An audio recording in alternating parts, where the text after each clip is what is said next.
عمران خان کو دہشت گردی کے خلاف کارروائی پر کوئی اعتراض نہیں، مگر سوال یہ ہے کہ کون سی دہشت گردی؟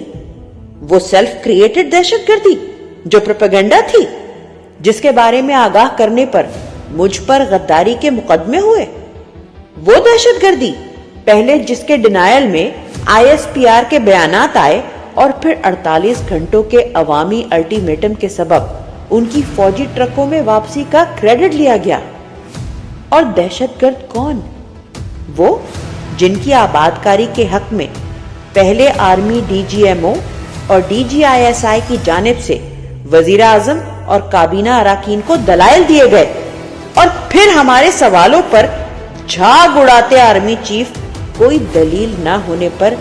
جھاگ کی طرح بیٹھ تو گئے، مگر رجیم چینج کرا کر نگراں حکومت میں انہی لوگوں کو جنوبی اضلاع میں لا کر آباد کیا،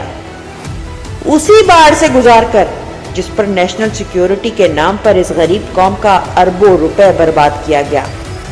وہ باڑ جس کا ٹھیکہ بھی ان کے ذیلی ادارے کو ہی ملا، جن کے معاملات پر سوال اٹھانے کو نعوذ باللہ شہداء کی توہین گردانا جاتا ہے۔ عمران خان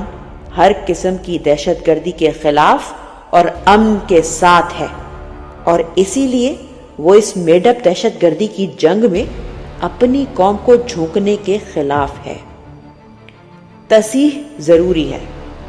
عاصم منیر اینڈ کو کی بین الاقوامی طاقتوں کی خوشنودی اور خیبر پختونخوا کے معدنیات پر قبضے کے لیے سٹیج کی ہوئی جنگ ہرگز خیبر پختونخوا کی عوام کی جنگ نہیں ہو سکتی، نہ ہی ایسی کسی جنگ کو عمران خان کی حمایت حاصل ہو سکتی ہے۔